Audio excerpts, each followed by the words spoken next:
Baik,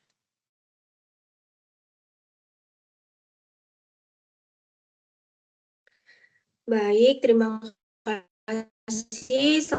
Assalamualaikum warahmatullahi wabarakatuh. Selamat siang. Kalau di sini kebetulan saya tag videonya siang hari. Tapi saya juga ucapkan selamat pagi, siang, sore, malam untuk Pak Farid dan rekan-rekan yang mungkin berkesempatan untuk menonton video saya. Terima kasih untuk perhatiannya. Untuk structure project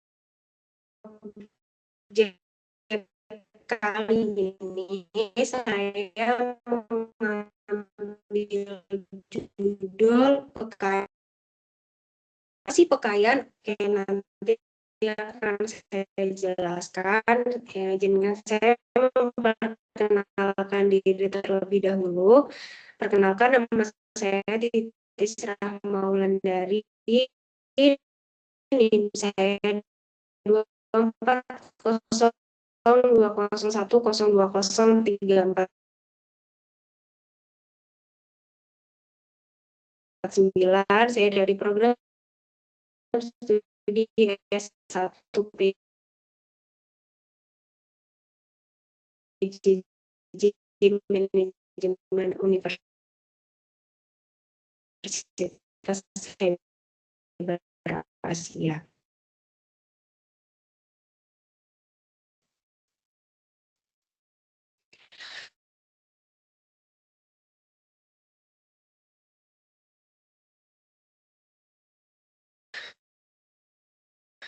Baik, mungkin untuk mempersingkat production, seperti yang ada di judul, saya sudah menyebutkan Pekayan. Jadi apa sih Pekayan sebenarnya? Pekayan Clothing Store ini adalah offline store Bapak dan rekan-rekan semua. Jadi Pekayan itu apa sih? Pekayan itu kalau dalam bahasa Aceh artinya adalah busana atau pakaian.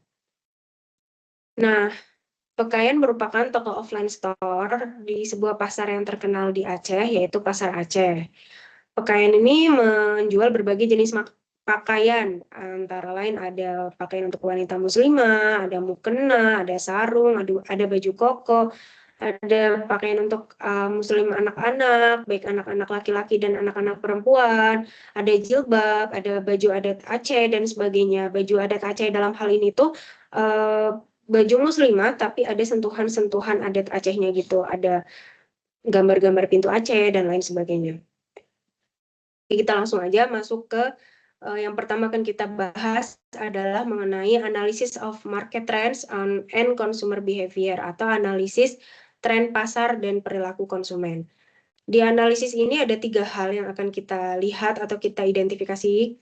Yang pertama, identifikasi tren pasar terkini dalam industri produk, dalam hal ini pakaian dan juga e-commerce. Yang kedua, identifikasi perubahan perilaku konsumen yang terjadi terkait produk pakaian ini. Yang ketiga, kita juga akan meninjau strategi pesaing yang sukses dalam menghadapi tren pasar. Kita langsung aja ke yang pertama, tren pasar terkini dalam industri pakaian dan e-commerce. Tren pasar yang sedang marak pada industri pakaian atau fashion saat ini, menurut saya dan menurut yang saya lihat adalah dengan banyaknya pemasaran melalui platform digital seperti menggunakan fitur live atau siaran langsung dan juga pembuatan short video di beberapa media sosial seperti Instagram, TikTok, YouTube, Facebook, maupun penjualan melalui platform jual beli lainnya seperti Shopee, Tokopedia, dan lain sebagainya. Seperti sudah saya sebutkan tadi, banyak penjualan untuk pemasaran melalui fitur live atau siaran langsung. Karena ada banyak kelebihan atau keuntungannya Bapak Ibu. Yang pertama ada meningkatkan interaksi dan keterlibatan pelanggan. Jadi live streaming itu bisa memungkinkan komunikasi 2 arah antara penjual dan pembeli. Pembeli itu juga bisa langsung menanyakan terkait produk yang kita jual kepada penjual, dan penjual juga langsung bisa memberikan jawaban secara langsung. Nah, yang kedua bisa membangun kepercayaan dan kredibilitas. Dengan menunjukkan produk secara langsung, bisa menunjukkan kalau pakaian bisa menunjukkan bahannya atau cara pakainya itu secara transparan kan. Kalau live itu kan berarti secara transparan produknya seperti ini, itu dapat mengurangi kekhawatiran pelanggan terkait produk yang tidak sesuai dengan apa yang mereka ekspektasikan. Yang ketiga, dapat meningkatkan konversi dan penjualan. Jadi biasanya kalau live itu kan sering ada promo atau bundling yang adanya cuma ketika live gitu. Nah, ini juga secara psikologis mempengaruhi pembeli untuk segera melakukan transaksi dan meningkatkan penjualan ujung-ujungnya karena terbatas gitu, stoknya terbatas dan lain sebagainya. Nah, yang keempat, dapat meningkatkan jangkauan dan kesadaran merek. Jadi, biasanya platform digital seperti Instagram, TikTok, dan Facebook bahkan itu memiliki algoritma yang mendukung siaran langsung sehingga dapat menjangkau lebih banyak audiens secara organik gitu. Jadi, biasanya algoritmanya terbaca, jadi yang kalau misal offline store aja kita cuma menjangkau masyarakat Aceh, ketika kita masuk ke ranah digital itu seluruh masyarakat di Indonesia bahkan itu bisa melihat live yang kita lakukan. Selanjutnya bisa mengurangi biaya promosi karena live itu kan nggak butuh banyak ini ya, nggak butuh banyak tools dan lain sebagainya. Paling kita cuma butuh smartphone atau misalnya lighting dan sebagainya. Nah, yang keenam ini meningkatkan loyalitas pelanggan. Jadi dengan interaksi yang lebih personal, pelanggan itu akan merasa lebih dekat dengan brand atau penjual. Dengan kedekatan itu, jika pengalaman belanja dia menyenangkan, maka dia akan cenderung kembali lagi untuk berbelanja di store atau toko yang kita punya. Yang ketujuh,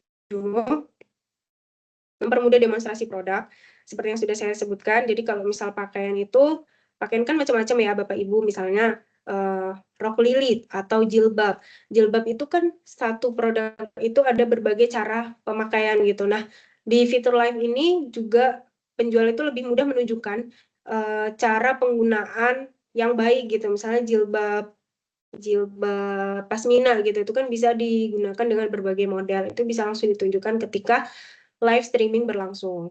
Nah, yang ke-8 memanfaatkan tren FOMO, fear of missing out. Live shopping ini memanfaatkan psikologis yang sudah saya sebutkan tadi, stok terbatas atau promo hanya berlangsung ketika live ada gitu. Itu juga sangat mempengaruhi psikologi dari para penjual karena dengan adanya feedback langsung dari pelanggan itu kan feedback jadi nyampe lebih cepat kepada para penjual. Nah, adanya feedback ini kan sangat-sangat berguna bagi para penjual untuk melakukan pengembangan produk, melakukan penyempurnaan produk dan sebagainya. Oke, kita next. Jadi selain live streaming, penjualan melalui short video juga memiliki banyak kelebihan. Yang pertama, bisa menarik perhatian dengan cepat. Seperti yang kita ketahui bersama, sekarang masyarakat Indonesia itu terkenal lebih tertarik untuk melihat sebuah video itu di 8 detik pertama. Tadinya 12, bahkan sekarang sudah turun menjadi 8 detik pertama. Jadi di 8 detik pertama itu, masyarakat itu akan menentukan apakah dia akan melanjutkan untuk menonton video atau dia akan stop untuk menonton video. Jadi biasanya dengan short video yang menarik di 8 detik pertama itu sangat-sangat menguntungkan bagi penjual karena jadi promosinya itu akan lebih dilihat oleh para pelanggan atau customer. Yang kedua, dapat meningkatkan engagement. Jadi dengan short video yang misalnya menarik dan kebetulan viral gitu, itu biasanya akan banyak yang like atau komen atau bahkan share dan bahkan meningkatkan followers. Nah, biasanya dengan store atau akun yang followersnya lebih banyak, itu akan meningkatkan trust atau kepercayaan dari para pembeli. Jadi pembeli akan lebih memilih untuk beli di toko yang followersnya banyak daripada yang enggak. Meskipun misalnya yang enggak ini padahal promonya lebih besar, tapi trust-nya pembeli itu lebih ke yang followersnya banyak. Jadi sangat-sangat menguntungkan. Yang ketiga, cocok untuk mobile user. Dapat Bapak, Ibu, dan rekan-rekan bayangkan kalau misalnya videonya itu 2 jam gitu. Itu kan sangat-sangat menyita waktu dan tidak cocok untuk mobile user. Nah, kalau videonya misal 30 detik, 15 detik, ini sangat-sangat cocok untuk orang yang misal harus mobile tapi mereka juga ingin membeli atau melihat-lihat produk gitu. Yang keempat, bisa meningkatkan brand awareness.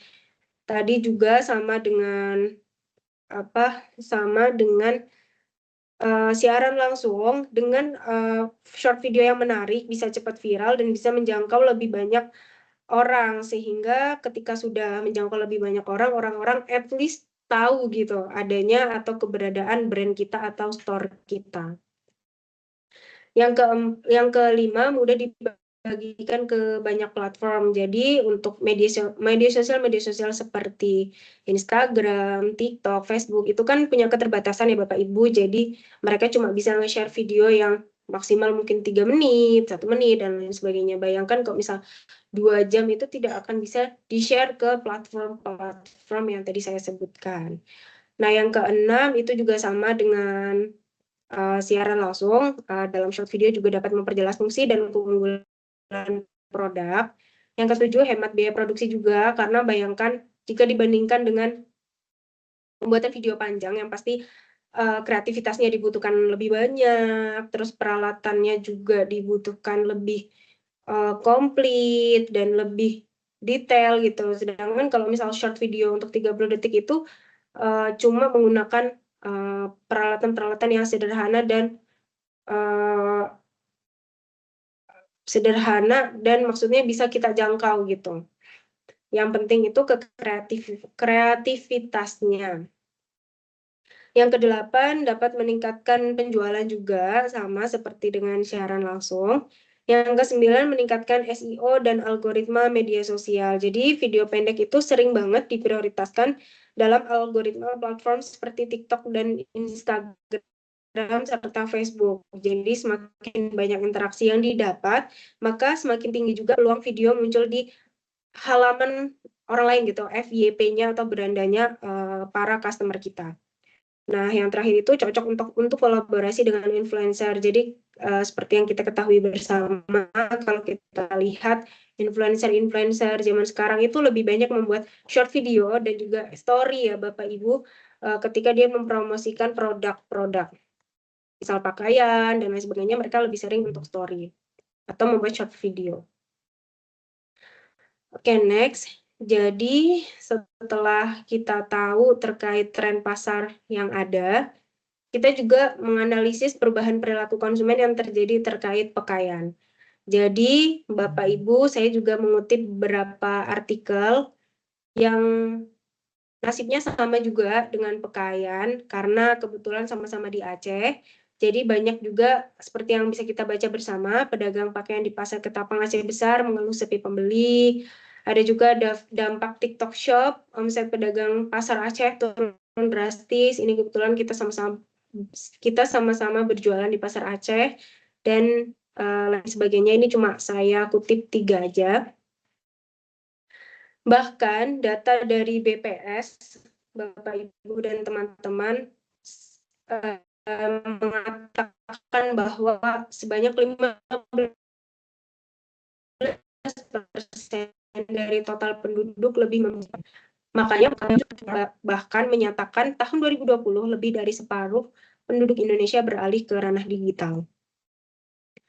Setelah mengetahui fakta-fakta yang tadi, dapat saya simpulkan menjadi beberapa poin mengenai perubahan perilaku konsumen yang terjadi juga pada pakaian. Jadi nggak cuma terjadi pada toko-toko serupa pakaian, tapi juga terjadi pada pakaian. Jadi sekarang banyak masyarakat atau penduduk atau customer yang beralih dari belanja offline ke online. Memang alasannya memang lebih praktis, lebih mudah dilakukan di mana saja, nyaman, juga tidak terbatas pada geografi seperti itu. Jadi ketika orangnya sedang di mana, dia tetap bisa belanja ke store yang memang dia mau dan mencari produk yang memang dia mau gitu. Jadi tidak terbatas. Lalu yang kedua, lebih selektif dan suka membandingkan produk. Jadi kalau kita lihat konsumen sekarang itu karena saking banyaknya toko dan produk serupa yang dia temui di berbagai media atau platform e-commerce, itu mereka jadi lebih membandingkan produk gitu, lebih selektif. Mereka jadi membandingkan dari segi harga atau kualitas atau bahan dan sebagainya. Tapi intinya mereka lebih selektif. Nah, yang ketiga, perilaku konsumen sekarang itu juga lebih suka atau menyukai pola pembayaran yang digital gitu. Jadi ada perubahan pola pembayaran dari tunai ke digital. Seperti yang tren saat ini itu kan cashless ya Bapak Ibu. Jadi orang-orang udah nggak mau lagi pegang uang cash banyak-banyak. Jadi konsumen lebih tertarik membeli produk yang pembayarannya itu bisa dilakukan secara digital gitu. Apalagi kalau kita tahu e-wallet digital atau digital payment itu memberikan lebih banyak promo daripada kalau kita misalnya bayar dengan cash atau tunai. Yang keempat, beralih ke belanja berbasis live streaming dan video pendek, seperti yang sudah saya jelaskan sebelumnya, karena memang dengan live streaming dan video pendek ini memiliki banyak sekali keuntungan yang sudah saya sebutkan juga tadi. Selanjutnya, para customer juga mengutamakan kenyamanan dan kemudahan. Konsumen ini sangat menyukai platform e-commerce yang menyediakan one-click checkout, rekomendasi produk personalisasi, dan juga layanan pelanggan responsif. Apalagi sekarang ketika mereka sudah menerima barangnya dan tidak sesuai, para toko online ini juga menyediakan fitur retur dan refund gitu. Jadi mereka juga memang nyaman dan tidak merasa khawatir gitu terkait kemudahan fitur retur dan refund juga. Yang terakhir, konsumen itu juga lebih peduli dengan keamanan transaksi dan privasi data. Mereka sebelum berbelanja lebih aware terkait penipuan-penipuan yang ada gitu. Jadi mereka akan melihat mungkin ulasan-ulasan pelanggan atau melihat pokoknya pengalaman belanja yang sebelumnya yang menjadikan mereka lebih peduli terkait keamanan transaksi dan privasi data. Jadi mereka tidak mau tertipu gitu pada online store yang sebanyak itu. Selanjutnya, setelah kita juga mengetahui perubahan perilaku konsumen yang ada, kita juga menganalisis strategi pesaing yang sukses dalam menghadapi perubahan tren pasar. Ini juga saya mengambil beberapa clickbait yang ada di ini, walaupun tidak terjadi di Aceh ya Bapak Ibu. Maksudnya clickbait yang saya taruh di layar ini tidak terjadi di Aceh. Bukan di Aceh, tapi sama saja sebenarnya, cuma nggak ada di berita aja. Ini juga terjadi di beberapa pasar seperti Tanah Abang dan pasar Ciluar yang mengatakan bahwa juru ampuh para pedagang ini menggunakan live streaming, menggunakan TikTok Shop, dan lain sebagainya. Jadi ada beberapa poin yang saya rangkum dan saya lihat dari para pesaing yang sukses dalam menghadapi perubahan tren pasar. Yang pertama, meningkatkan pengalaman belanja di toko. Jadi pelayanan, jika kita ingin mempertahankan offline store, kita harus meningkatkan pelayanan yang lebih personal. Kita bisa meningkatkan atau menawarkan layanan yang tidak bisa didapatkan secara online, misalnya konsultasi langsung, atau misalnya nyobain produk secara langsung, misalnya ada customer datang, kita juga bisa langsung demo produk, dan kita juga bisa membenahi offline store kita, suasana toko kita dengan lebih nyaman, bersih, mudah diakses, aman, dan lain sebagainya.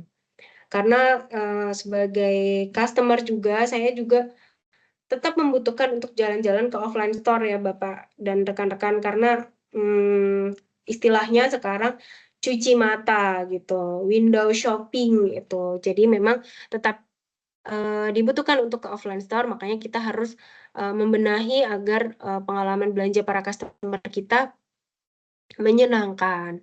Yang kedua, para pesaing ini juga mengadopsi sistem digital untuk menjangkau lebih banyak konsumen. Para pesaing ini juga semakin banyak yang membuat akun-akun media sosial seperti Instagram, Facebook, dan TikTok untuk promosi. Mereka juga banyak yang menggunakan aplikasi bisnis WhatsApp untuk konsultasi mungkin secara personal atau membuat pengaduan dan lain sebagainya. Dan mereka juga banyak yang bergabung dalam marketplace e-commerce seperti Shopee dan Tokopedia, Lazada, dan sebagainya. Yang ketiga, para pesaing juga menawarkan harga dan promo yang kompetitif. Jadi seperti yang kita ketahui bersama, sekarang saking banyaknya toko dan yang beredar di e-commerce, mereka memang menjual produknya serupa. Jadi yang bisa kita lakukan atau yang bisa dilakukan oleh para pesaing kita adalah dengan berkompetisi di harga dan promonya gitu, karena memang produknya serupa, jadi mereka hanya bisa berkompetisi pada harga dan promo yang mereka tawarkan. Yang keempat, mereka juga menyediakan opsi pembayaran digital seperti Kris, e-wallet, misalnya GoPay, OVO, Dana, dan transfer bank untuk memudahkan para customer. Selanjutnya, menawarkan layanan antar atau pesan online, misalnya layanan antar untuk jangkauan berapa kilometer gitu atau kota ini gitu bisa langsung dilayani dengan layanan antar, atau pesan online misalnya langsung dikirim same day hari itu juga gitu. Yang keenam, para pesaing kita juga berkolaborasi dengan influencer lokal atau komunitas-komunitas yang bergerak di bidang produk yang kita jual, misalnya terkait pakaian, misalnya kita harus atau pesaing kita itu sangat look up terhadap influencer-influencer yang bergerak di bidangnya gitu. Jadi mereka berkolaborasi dengan para influencer dan komunitas yang bergerak di bidang, kalau pakaian, kalau misal produk makanan, dan lain sebagainya. Selanjutnya, mengoptimalkan produk unik dan khas lokal. Kebetulan kalau saya sebagai owner bisnis pakaian, saya cukup optimis dengan hal ini karena seperti yang sudah saya sebutkan tadi, pakaian ini menjual salah satunya adalah busana muslimah yang tidak biasa gitu, busana muslimah yang ada adat Acehnya atau ada corak-corak khas Aceh gitu. Jadi saya yakin kalau misal saya sebagai owner bisnis akan mengembangkan hal ini juga bisa meningkatkan, karena ini merupakan sebuah poin plus gitu. Jadi pesaing-pesaing kita juga saya lihat mereka mengoptimalkan produk unik atau khas lokal dari store-nya masing-masing atau dari produk yang mereka jual masing-masing. Nomor 8, mereka juga meningkatkan kecepatan dan kemudahan layanan. Jadi ini juga sangat penting ya Bapak Ibu dan teman-teman, ketika sudah saking banyaknya pesaing, yang bisa kita lakukan adalah dengan mempertahankan atau meningkatkan layanan kita terhadap pelanggan, baik meningkatkan kecepatan dan kemudahan dan kenyamanan bagi pelanggan kita. Yang ke-9, strategi pesaing yang sukses salah satunya adalah dengan memanfaatkan momen musiman atau tren viral. Kalau saya lihat untuk pakaian ya terutama itu saya melihat mereka ketika misalnya mau hari raya itu mereka akan mengeluarkan baju-baju atau fashion-fashion yang memang sedang tren pada masanya gitu. Seperti yang kita ketahui ya, misalnya Lebaran, tahun lalu ada tren shimmer, tahun lalunya lagi mungkin ada tren warna baju sage dan lain sebagainya. Itu mereka sangat-sangat update terkait tren-tren yang sedang viral gitu. Karena mereka juga memanfaatkan momen musiman. Yang terakhir, mereka membangun komunitas pelanggan setia. Jadi mereka membuat program-program loyalitas seperti kartu member dan lain sebagainya. Jadi kalau misal pembelian misalnya berapa dapat poin, poinnya nanti bisa ditukarkan barang atau dapat diskon baju, potongan dan lain sebagainya. Itu mereka sangat-sangat memanfaatkan hal tersebut. Oke, yang kedua yang akan kita bahas adalah mengenai identifikasi targeted market and segmentation, and also choosing e-commerce platform gitu. cara mengidentifikasi target market dan segmentasi, dan juga nanti akan ada pemilihan e-commerce platform. Yang pertama nanti kita akan menentukan profil pelanggan yang paling cocok dengan pakaian itu yang mana aja. Yang kedua, kita juga akan mengidentifikasi segmen pasar yang memiliki potensi pertumbuhan yang signifikan. Dan yang terakhir, nanti kita akan memilih platform e-commerce yang sesuai dengan skala bisnis dan target pasar. Yang pertama, profil pelanggan yang paling cocok dengan pakaian. Secara umum, konsumen pakaian ini memiliki berbagai karakteristik pelanggan berdasarkan demografi. Saya bagi menjadi 3, berdasarkan demografi, berdasarkan geografi, dan juga berdasarkan psikografi.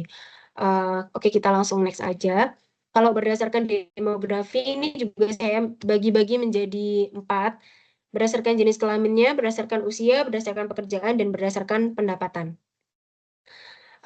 Berdasarkan jenis kelamin, pelanggan dari pakaian itu bisa perempuan, bisa laki-laki, karena seperti yang sudah saya jelaskan di awal terkait produk introduction-nya, pakaian ini menjual selain baju-baju muslimah juga baju-baju muslim dan baju-baju anak-anak. Jadi laki-laki memang juga banyak yang datang atau banyak yang membeli produk-produk kami karena banyak juga yang membeli sarung, alat sholat, dan lain sebagainya. Untuk usianya, ada dewasa, kebanyakan memang dewasa karena mereka mencari pakaian muslim dan muslimah untuk diri mereka sendiri dan keluarga. Nah, untuk baju anak-anak ini adalah biasanya mereka dipilihkan oleh orang tua mereka. Jadi kemungkinan memang demografi yang datang atau berbelanja itu mostly orang dewasa mulai dari umur 20 tahun sampai 45 tahun.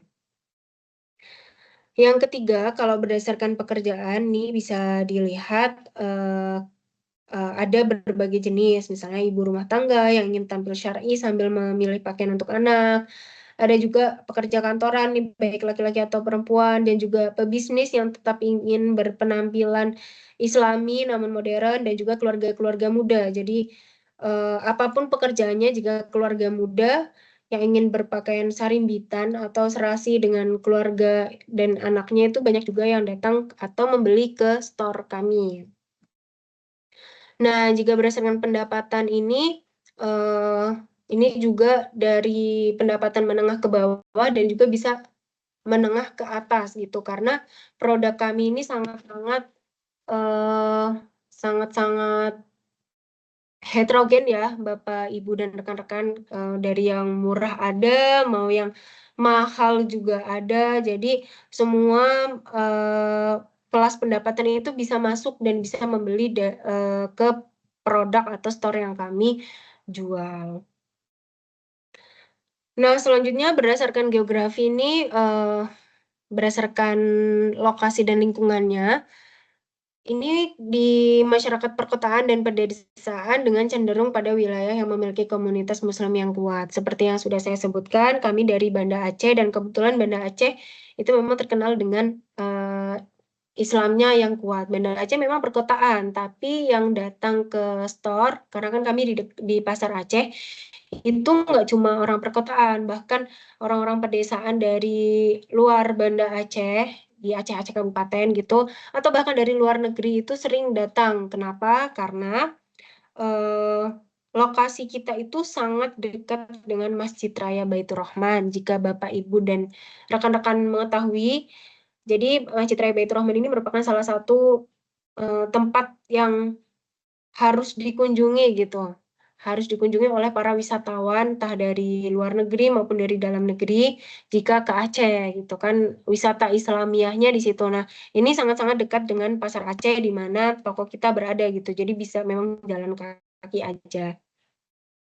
Jadi memang untuk terkait lokasi semuanya itu bisa gitu. Nah, berdasarkan psikografi ini saya bagi menjadi 3 berdasarkan gaya berpakaian, preferensi belanja, dan sumber informasi. Jika berdasarkan gaya berpakaian ini biasanya yang datang itu adalah konsumen yang Gaya berpakaiannya itu seperti menjaga dan mempraktikkan ajaran agama Islam dalam kehidupan sehari-hari. Jadi memang syar'i, tapi mereka tetap mengikuti tren fashion muslimah dan berpartisipasi dalam kegiatan keagamaan. Ini muslim atau muslimah ya maksudnya. Yang kedua, berdasarkan preferensi belanja, mereka lebih suka membandingkan harga dan kualitas sebelum membeli. Karena ini kan posisi tokonya itu ada di pasar. Jadi di pasar seperti yang Bapak Ibu dan rekan-rekan ketahui juga kan banyak banyak store gitu, banyak toko. Jadi mereka cenderung untuk keliling dulu untuk mencari-cari apa yang mereka mau dan membandingkan. Misalnya ada produk-produk yang serupa, mereka akan membandingkan, baru kemudian mereka akan memutuskan untuk membeli yang mana gitu. Dan mereka juga orang-orang yang tertarik dengan promo, diskon, bundling, pakaian keluarga gitu. Apalagi kalau di pasar ya Bapak Ibu terkenal dengan tawar-menawar yang sangat fantastis. Jadi misalnya bisa sampai 40%, itu kita juga harus menyiapkan sebagai penjual, kita juga harus menyiapkan terkait tawaran-tawaran promo, diskon dan lain sebagainya. Nah, yang datang ke store atau yang membeli produk kami juga seringkali membeli pakaian muslim untuk hari raya, acara pengajian dan sekolah agama anak. Misalnya ketika Ramadan, untuk pesantren kilat anak dan lain sebagainya. Jadi memang sangat-sangat terpengaruh oleh musiman gitu untuk baju-baju yang untuk muslimah dan muslim. Nah, orang-orang yang datang ke store kami ini berdasarkan sumber informasi itu sangat-sangat mengandalkan informasi dari komunitas atau rekomendasi dari teman atau keluarga. Oke, next, segmen pasar yang memiliki potensi pertumbuhan signifikan. Setelah kita mengetahui targeted marketnya, kita juga harus menentukan segmen pasar mana sih yang memiliki potensi yang pertumbuhan yang signifikan gitu. Nah, berdasarkan target pasar yang sudah kita tentukan sebelumnya, menurut saya pribadi, kemungkinan segmen pasar yang memiliki potensi pertumbuhan yang signifikan adalah segmen pasar untuk baju muslimah. Karena baju muslimah ini sangat dipengaruhi oleh tren fashion, perubahan gaya hidup, dan peningkatan kesadaran akan pentingnya berpakaian sesuai syariat Islam. Seperti yang kita ketahui, tren-tren sekarang ini, kalau untuk baju muslim itu cenderung monoton ya Bapak Ibu, kayak bajunya ya nggak jauh-jauh dari baju koko dan lain sebagainya. Mungkin cuma tren warnanya aja setiap tahun berbeda gitu. Sedangkan untuk baju muslimah ini setiap tahunnya sangat-sangat berkembang pesat gitu. Setiap tahun ada aja gebrakannya, entah yang shimmer, entah dari bahannya, entah dari modelnya. Setiap tahunnya itu ada perkembangan-perkembangan dan pertumbuhannya gitu. Jadi saya rasa untuk segmen pasar yang memiliki potensi pertumbuhan yang signifikan adalah segmen pasar untuk baju-baju muslimah. Baju muslimah yang seperti apa sih yang kira-kira akan naik atau meningkat secara signifikan? Ada beberapa memang. Yang pertama mungkin terkait modest fashion atau gaya berpakaian muslimah yang modern dan mode seperti tunik, setelan hijab modern, dan abaya-abaya yang elegan. Motivasi pembeliannya biasanya untuk mereka-mereka yang ingin tampil modis dengan tetap ada sentuhan Islamiyah dan mengikuti tren dari selebgram atau influencer-influencer muslimah. Trennya biasanya semakin banyak brand lokal yang berfokus pada modis fashion serta meningkatnya minat pada pakaian yang memadukan fashion dengan nilai-nilai Islami. Yang kedua, casual muslimah. Jadi biasanya ini pakaian muslim yang sehari-hari yang simple dan nyaman. Motivasi pembeliannya mencari pakaian yang nyaman dan adem untuk digunakan sehari-hari dan memilih bahan yang tidak panas. Trennya semakin banyak ibu rumah tangga dan pekerja-pekerja kantoran yang memang mencari pakaian casual muslimah yang tetap memenuhi syariat namun nyaman untuk digunakan sehari-hari. Nah, yang ketiga itu untuk pakaian anak-anak muslim, ini untuk anak-anak muslim wanita dan laki-laki juga. Biasanya kalau perempuan itu carinya yang gamis-gamis kecil, dress muslimah, hijab instan. Kalau misal yang anak laki-laki kecil, itu biasanya akan mencarinya baju koko mini, kurta anak, sarung instan.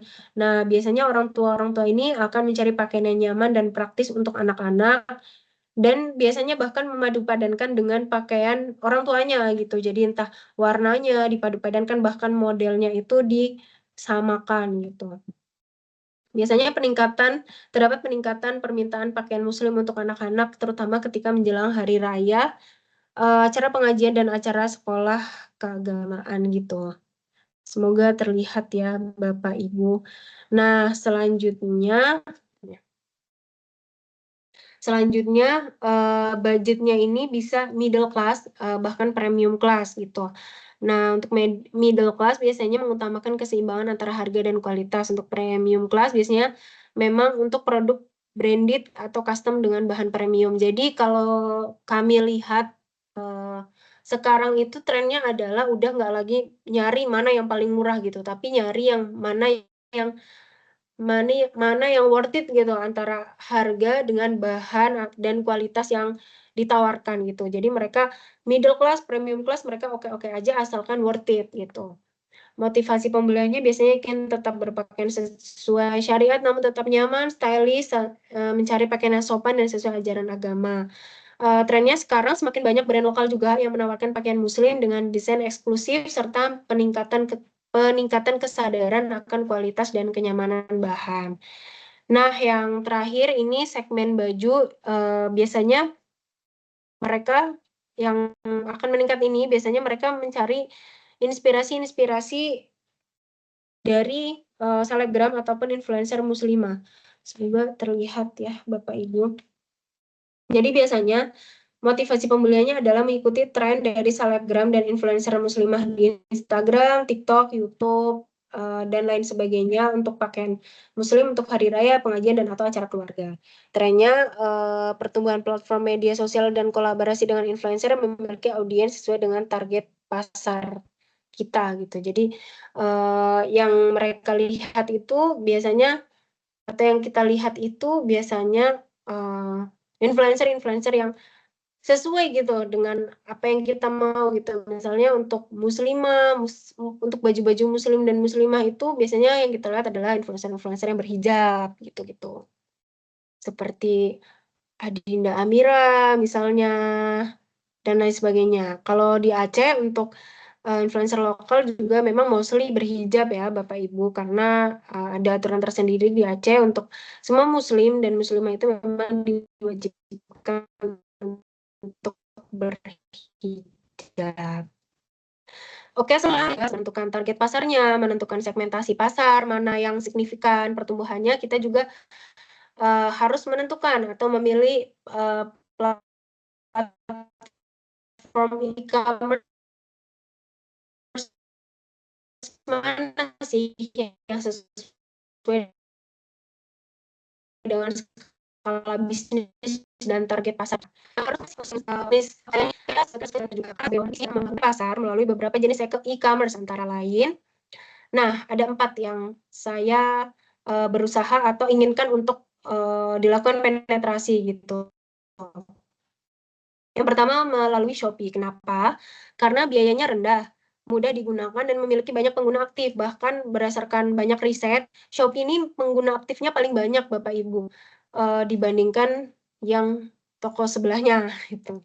Nah, selain itu Shopee juga menawarkan berbagai fitur seperti promosi, diskon, dan gratis ongkir yang dapat menarik pelanggan. Yang kedua, saya juga memilih Facebook karena Facebook juga dapat menargetkan konten kepada calon pelanggan itu dengan yang lebih spesifik gitu. Facebook ini biasanya itu sangat terpengaruh sama geografi, apalagi kalau kita lihat target pasar saya itu banyak ibu-ibu dan bapak-bapak, orang-orang dewasa yang ingin mencari umurnya juga tadi 20-45 tahunan, itu biasanya mereka berkeinginan untuk melakukan penetrasi pasar melalui Facebook. Yang ketiga, ada Instagram Shop. Nah, Instagram Shop ini memungkinkan bisnis untuk menampilkan produk langsung di aplikasi Instagram dan juga dapat mengarahkan pengguna untuk membeli produk tanpa harus meninggalkan aplikasi gitu. Nah, bisnis kecil yang ingin memanfaatkan media sosial dan visual yang menarik ini cocok sekali untuk misal kayak baju kan cocok ya kalau misal foto-foto modelnya itu ditampilkan di Instagram gitu. Itu sangat-sangat menarik gitu visualnya. Nah, yang keempat ini TikTok Shop. Nah, TikTok Shop ini juga memungkinkan bisnis untuk menampilkan produk melalui konten video yang menarik. TikTok juga menawarkan solusi yang pemasaran seperti video live atau live TikTok yang dapat meningkatkan penjualan. Nah, bisnis kecil yang kreatif dan ingin memanfaatkan konten video untuk menarik perhatian dan meningkatkan penjualan itu bisa banget untuk menggunakan TikTok Shop. Jadi, saya sebagai owner bisnis memilih keempat media sosial atau e-commerce yang ini ya saya sebutkan tadi. Oke, next. Nah, selanjutnya kita juga akan melakukan development of marketing plans. Nah, pengembangan dari rencana pemasaran. Ada 3 hal yang harus kita lakukan. Yang pertama, merancang strategi pemasaran untuk memperkenalkan pakaian melalui e-commerce dan juga media sosial lainnya. Yang kedua, menentukan pesan kunci dan nilai tambah produk kita. Dan yang terakhir, kita juga mengembangkan kampanye pemasaran yang menggabungkan keunikan produk dan diskon. Nah, untuk yang pertama, strategi pemasaran untuk memperkenalkan pakaian melalui e-commerce itu yang pertama yang bisa kita lakukan adalah kita dapat analisis pasar dan kompetitor. Kalau kompetitor udah sempat kita analisis ya, Bapak, Ibu, dan teman-teman tadi di depan, kayak strategi kompetitor-kompetitor kita untuk mengikuti tren pasar yang berubah, itu udah kita analisis. Nah, untuk analisis pasarnya itu juga kita perlu analisis, karena dengan analisis pasar kita bisa mengetahui apakah penawaran kita nantinya ke depan akan masih bisa ditangkap oleh permintaan pasar yang ada atau tidak gitu.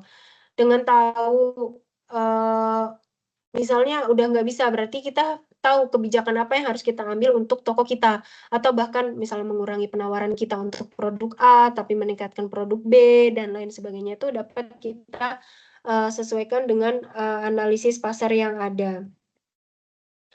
Yang kedua, kita bisa juga melakukan optimalisasi SEO atau Search Engine Optimization. Sorry.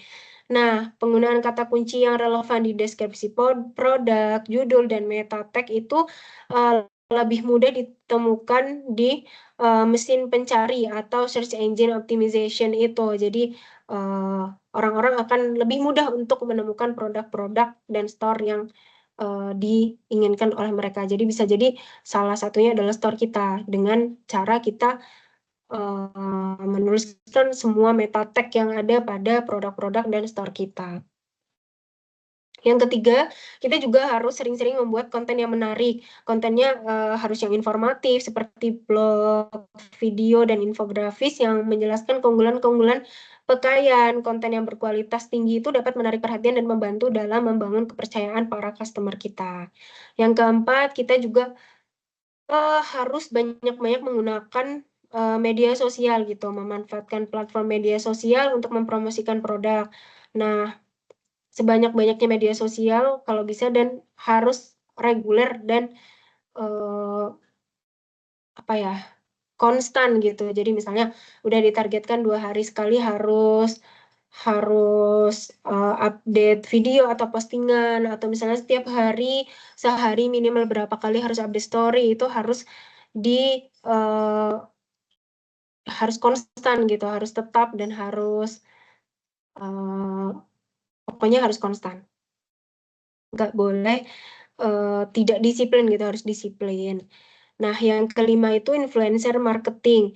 Nah, kerjasama dengan influencer yang memiliki banyak audiens dan audiensnya itu tepat dengan target pasar kita itu juga diperlukan ya Bapak Ibu. Jadi ketika kita mau endorse, misalnya endorse influencer atau menjadikan seorang influencer menjadi brand ambassador, itu kita harus melihat mana influencer yang memiliki target pasar yang sesuai dengan target pasar yang kita maksudkan gitu, yang kita targetkan gitu. Yang keenam, kita juga harus banyak melakukan penawaran khusus atau diskon, seperti yang sudah saya jelaskan tadi di depan juga, bahwa saking banyaknya store yang masuk ke e-commerce atau media sosial, maka makin banyak para customer kita menemukan produk-produk serupa. Jadi kita hanya bisa bersaing dengan penawaran-penawaran khusus dan diskon yang ada gitu. Jangan benar-benar nggak ada penawaran khusus atau diskon, karena itu sangat-sangat dibutuhkan dalam persaingan di dunia e-commerce ini. Nah, yang ketujuh bisa dengan email marketing. Jadi ketika misalnya para customer ini datang, atau misalnya ketika kita membuat website, mereka itu memasukkan email, kita butuh email mereka atau mungkin nomor WhatsApp mereka gitu. Nanti kita bisa mempromosikan dengan mengupdate produk-produk kita atau mengupdate diskon atau bundling yang sedang berlaku pada saat itu gitu. Jadi kita juga bisa menarik pelanggan atau customer kita dengan mengingatkan reminder atau memberitahu informasi melalui email marketing tersebut. Selanjutnya kita juga memberikan ulasan dan testimoni. Kita membutuhkan ulasan dan testimoni dari jangan sungkan untuk meminta para pelanggan untuk memberikan testimoni dan saya meningkatkan dan para calon konsumen yang lainnya. Nah, yang terakhir itu juga kita harus melakukan layanan pelanggan yang baik gitu. Jadi pastikan memberikan pelayanan yang cepat dan responsif untuk menjawab pertanyaan bahkan keluhan-keluhan dari para customer kita. Jadi dengan layanan yang baik dan pengalaman belanja mereka juga menyenangkan, itu bisa jadi nanti mereka akan merekomendasikan produk dan store kita ke temannya, keluarganya, dan lain sebagainya. Nah, pesan kunci dan nilai tambah produk yang saya tentukan untuk pakaian ini adalah pesan kuncinya pilihan tepat untuk tampil nyaman di mana saja dan kapan saja bersama keluarga. Karena produk-produk kita ini fleksibel dan multifungsi. Jadi baju-bajunya juga bisa untuk pergi kemana-mana, tapi banyak juga baju-baju yang casual tapi tetap rapi. Karena baju-baju muslimah kan kebanyakan cocok-cocok aja ya Bapak Ibu dan teman-teman untuk dipakai ke mana-mana gitu kayak misalnya tapi tetap casual bisa dipakai sehari-hari juga tapi dan juga modenya atau modisnya itu dapat gitu dan tidak melupakan nilai-nilai Islam yang ada di dalamnya karena tetap syar'i gitu dan juga banyak seragam-seragam yang bisa kembaran antara ibu, bapak dan anak-anaknya gitu. Jadi bisa bersama keluarga, bisa juga. Nah, selanjutnya ini yang terakhir Bapak Ibu sebelum kesimpulan. Kami juga telah menyusun kampanye pemasaran yang menggabungkan keunikan produk kita dengan diskon yang ada gitu. Jadi pemasarannya itu gimana gitu. Yang pertama kita intinya buat tema dulu Bapak Ibu, buat temanya yang kuat. Nah, tema kita itu lebih ke gaya modern, nyaman, tapi tetap aman. Amannya itu karena kita pakaiannya berbasis Islami ya Bapak Ibu. Jadi maksudnya tetap aman, tidak terlalu terbuka, tetap aman sesuai dengan syariat Islam dan sebagainya, tapi tetap gayanya modern. Nah, yang kedua, kita juga menggunakan beberapa media sosial. Kita membuat beberapa media sosial seperti Instagram, TikTok, dan Facebook, dan lain sebagainya, dan membuat konten-konten menarik di dalamnya. Misalnya membuat story terkait diskon, dan kita juga membuat kontes-kontes dan giveaway melalui media sosial kita, dan juga memasang konten-konten visual yang menarik, terutama kalau misalnya di Instagram kita memposting foto-foto yang menarik gitu. Yang ketiga, kita bekerja sama dengan influencer gitu. Kita memilih influencer yang memiliki pengikut yang sesuai dengan target pasar kita. Kebetulan kalau menurut saya pribadi sebagai owner bisnis, saya akan memilih yang kalau awal-awal akan memilih influencer-influencer lokal terlebih dahulu karena jujur saja influencer lokal di Aceh itu juga oke-oke sekali gitu Bapak untuk terkait brand-brand baju-baju muslimah dan jilbab dan sebagainya itu sangat-sangat mendukung dan sesuai dengan target pasar kita. Yang keempat, kita juga bisa melakukan email marketing seperti yang sudah kita jelaskan sebelumnya. Kita akan mengingatkan atau selain email ini bisa juga dengan menggunakan WhatsApp ya Bapak Ibu. Karena biasanya kan kalau orang-orang udah dewasa, ibu-ibu, bapak-bapak lebih cenderung memilih untuk menggunakan WhatsApp gitu. Jadi misalnya kita tawarkan produk-produk atau diskon yang menarik, dan lain sebagainya. Selanjutnya, kita juga melalui website dan e-commerce gitu. Kita misalnya membuat website dengan melakukan pasang banner di halaman utama website. Jadi, hal itu kan akan sangat menonjolkan kampanye dan diskon yang ada. Serta kita juga melakukan penawaran paket, buat paket penawaran khusus di mana pelanggan bisa membeli beberapa item dengan harga yang lebih murah dan sebagainya. Jadi akan banyak penawaran spesial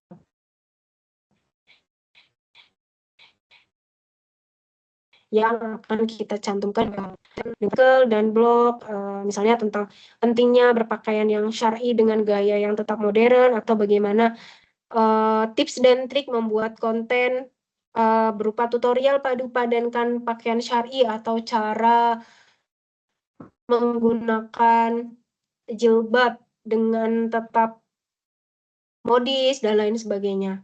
Nah, yang ketujuh, kita juga berencana untuk membuat event-event online, misalnya dengan membuat live shopping di platform, dengan memperkenalkan produk, membuat tanya jawab, dan memberikan diskon, atau membuat short video, dan lain sebagainya. Kita juga akan meminta ulasan dan testimoni, misalnya kalau ada pelanggan yang ke store, kita akan meminta para customer untuk memberikan testimoninya, tapi tetap dengan izin customer, dan kita juga akan berusaha untuk memposting ulasan dan testimoni itu di media sosial yang kita punya. Dan yang terakhir, kita juga akan memperbaiki atau membenahi kemasan dan pengiriman. Kemasan kita akan kita ganti dengan semenarik mungkin dan ramah lingkungan, serta menambahkan catatan-catatan khusus dan bonus kecil sebagai tanda terima kasih, dan juga memberikan kemudahan-kemudahan pengiriman dan juga diskon-diskon pengiriman gitu untuk customer-customer yang mungkin berada di luar kota dan lain sebagainya, dengan tetap memperhitungkan keuntungan dan kerugian yang ada.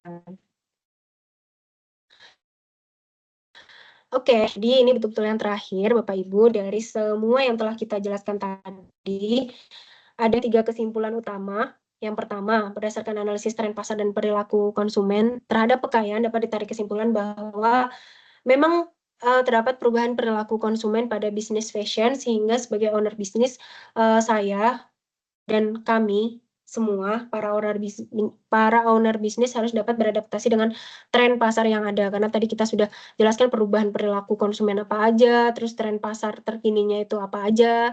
Itu memang pakaian memang terdampak akan tren pasar yang berubah ini. Yang kedua, salah satu cara adaptasi bisnis karena perubahan tren pasar yang tadi itu adalah dengan melakukan penetrasi pasar melalui e-commerce. Di sini pakaian telah menentukan target pasar dan segmentasi yang kira-kira akan berkembang ke depannya, dan pakaian juga telah memilih platform e-commerce yang akan dijadikan sebagai sarana penjualan atau pemasaran atau melakukan penetrasi pasar. Nah, yang ketiga, setelah menentukan e-commerce mana yang tepat menurut pakaian, langkah selanjutnya pakaian harus mengembangkan rencana pemasaran dengan tetap memperhatikan keunikan produk dari pakaian itu sendiri, seperti nggak kelihatan. Seperti tadi misalnya untuk keunikan produk pakaian itu sendiri kan, selain busana-busana yang dijual itu modis dan nyaman, tapi juga tetap memperhatikan ada corak-corak Acehnya, itu kan sebuah keunikan ya Bapak Ibu. Baik, mungkin sekian Bapak Ibu dan rekan-rekan jika berkesempatan untuk menonton video ini.